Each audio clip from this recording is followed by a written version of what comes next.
Stream of consciousness. Let it fly. It is what it is. Fuck YouTube. Free thought. Maybe talking some truth, maybe talking some shit. Opinions that matter, opinions that don't even fucking matter. Well, there's only one way to sum this up. This YouTube channel, it's whatever. And that's the way I like it. Don't be scared. Just fucking build.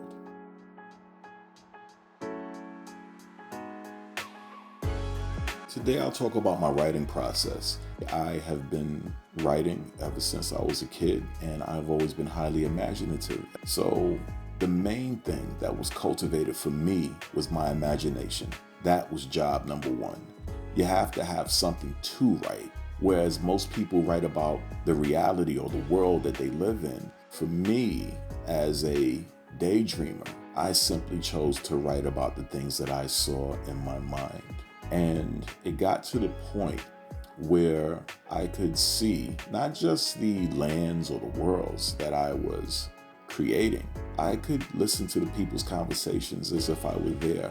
I could sit on the fictional bench alongside the two characters and jot down their conversation as they're having it. What I did was what a lot of people do, cultivate a gift. I improved upon it over time. That's exactly what happened. Like anything else in life, you get better the more that you do something. You can read as many books as you want about writing or boxing or jiu-jitsu, but you're not going to become proficient at anything unless you actually do it. Trust and believe. I know a couple of book smart people, and they have taught me a valuable lesson, and that is intelligence does not equal wisdom. No, no, no, no, no. You can be very book smart and know what to do, but once you're in the situation, you don't know how to apply the intelligence that you have. You don't know how to use it as best the situation dictates. So I implore you, write for real. Don't just read about the writing process. As a matter of fact, I say don't read any books about writing. Instead, read books. I think the best way to learn is when you're enjoying learning, when it doesn't seem like learning. Well, that's what I'm getting at. Read the books that you love to read. Read them, and as you smile and as you marvel at how great the writing is, take it in. You are taking it in real time, but just pay a little bit more attention to it. How they crafted these words, how they put, oh my God. When I think about some of the books that I've read, again, I'm a big Roy Thomas fan during his time writing all of Conan, The Savage Sword of Conan. I still read Conan. The writing is it's just wonderful. It's just wonderful. Chuck Dixon is another one. Great writer. J. Michael Straczynski. All right, yeah, Babylon 5, dude. Yeah, another great writer. He taught me how to do a story twist. He really taught me how to do that. I did have an English teacher when I was in high school. She implored me to apply for a writing scholarship of some sort at the local college.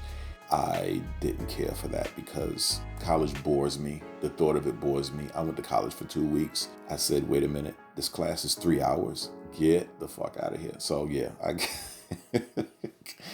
listen, everybody has to go their own way. That's how it is. So with that being said, folks, I implore you to drop the writing books. I say you learn by doing.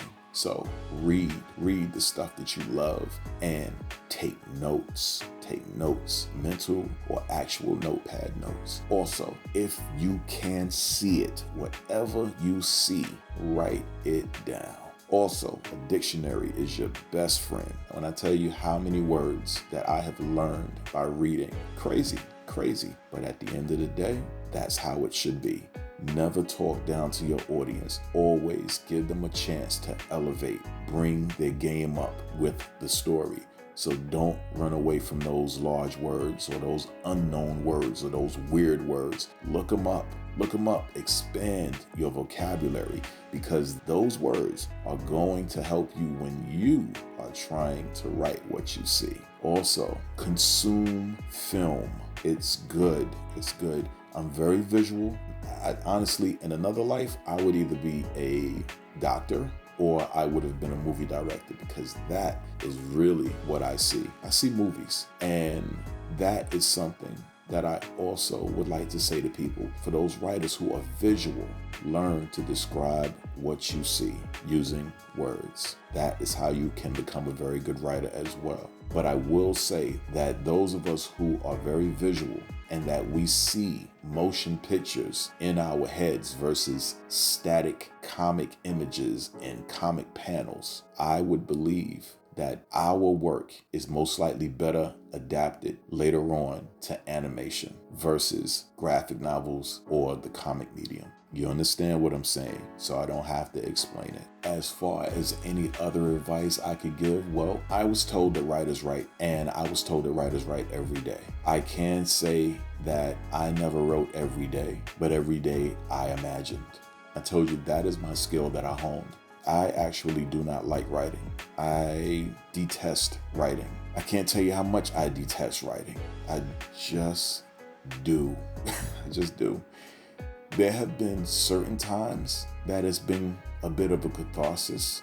Well, I can't even say certain times. There's been a lot of times it's been catharsis. But when it comes to writing down the emotions of pictures and visual landscapes and even scenes, because it's like what I'm seeing is another reality somewhere else. Writing gets on my nerves because the scene is playing out in front of me and I can't type fast enough. You see what I mean? So for those of you guys out there who are more visual, who are very good at imagining, and you see writing as tedious, what I will say to you is, you know how you don't want to take out the garbage because it's so early, but you know if you don't take out the garbage, your whole house is going to wind up stinking? That's what it's like. You have to write, because if you don't write what's in your head, then the only person that can see it and enjoy it possibly is you. And if you really want to change the world just a little bit more, one, you've already changed the world just by being born. Thank you for being here. Be good. But if you want to change it a little bit more with your artistic expression or your point of view of something fantastic, you are going to have to find some way to manifest these ideas or these cool things that you see in your head. And writing is more convenient than trying to find a paintbrush and canvas. So you're going to have to write, even though you can't stand writing, even though you feel like it's a waste of energy. So with that being said, for all of you aspiring writers out there or what have you, understand the power of words. Understand that what you are writing is important, because even if it comes out crappy, it shows you how to be a better writer in the future. So it's important. It's an important first step. Keep doing it until you become proficient at it. Now, here's the thing. Comparison is the thief of joy. Don't sit back and say, oh man, this isn't as good as a Roy Thomas or a insert your favorite writer here. This isn't as good as their stuff. Listen, that's because it's your stuff, okay? You're not going to write like your favorite writer because that's their way. You understand? You're supposed to write your way. Your way is the new way. You understand? So don't run away from the new way. You're supposed to be here to show the old people the new style. So with that being said, keep on writing, but make sure you keep on imagining and reading and painting those pictures. Because as long as you have a vision, you can write it down. And then once you write it down, well, everyone else can actually read it. And I believe we all know just how powerful words really are. So, hope you enjoyed this video. Hope it was informative. Questions, comments, please put them below. Also, subscribe to the page if you will. I'm always putting up new stuff, not as fast as I do my other channel, but I put it up anyway. Also, as always, spend less time on social media and interact with the outside world. Read an actual book, talk to people, call people, let them listen to your voice and you listen to their voice. It means more than you think it does for both of you. And with that being said, live, people. Pull away from this virtual and get back to the actual, because real things are happening and we need more real good things to happen. Take good care, folks. Peace.